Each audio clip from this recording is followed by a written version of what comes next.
اعوذ باللہ من الشیطان الرجیم بسم اللہ الرحمن الرحیم۔ میرے دوستوں بہنوں بھائیوں سب لوگوں کو السلام علیکم ورحمۃ اللہ وبرکاتہ۔ آپ لوگوں نے ٹائٹل ریڈ کر لیا ہوگا،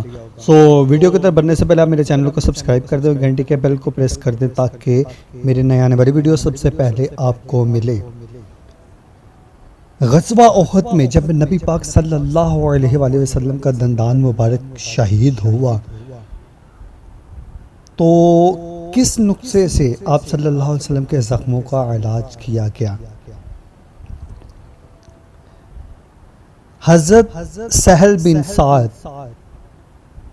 سعدی رضی اللہ تعالیٰ عنہ کہتے ہیں کہ جب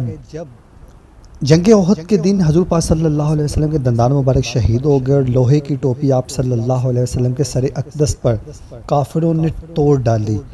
تو حضرت فاطمہ رضی اللہ تعالیٰ عنہ آپ صلی اللہ علیہ وآلہ وسلم کے چہرے انور سے خون دو رہی تھی اور حضرت علی رضی اللہ تعالیٰ عنہ ڈال میں پانی رکھ کر زخم پر بہا رہے تھے۔ جب آپ صلی اللہ علیہ وآلہ وسلم کا خون رکنے کا نام ہی نہیں لے رہا تھا تو حضرت فاطمہ الزہرا سلام اللہ علیہ نے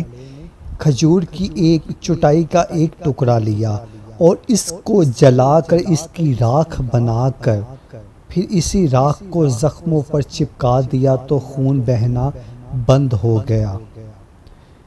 اگر آپ کو میری یہ ویڈیو اچھی لگے تو اس ویڈیو کو لائک شیئر کمنٹ ضرور کر دیں، میرے چینل کو سبسکرائب کر دیں اور گھنٹی کے بیل کو پریس کر دیں تاکہ میرے نئے آنے والی ویڈیو سب سے پہلے آپ کو ملے۔ ملتے ہیں ہم نیکسٹ ویڈیو میں، دعا میں یاد رکھیے گا، تب تک کے لیے اللہ حافظ۔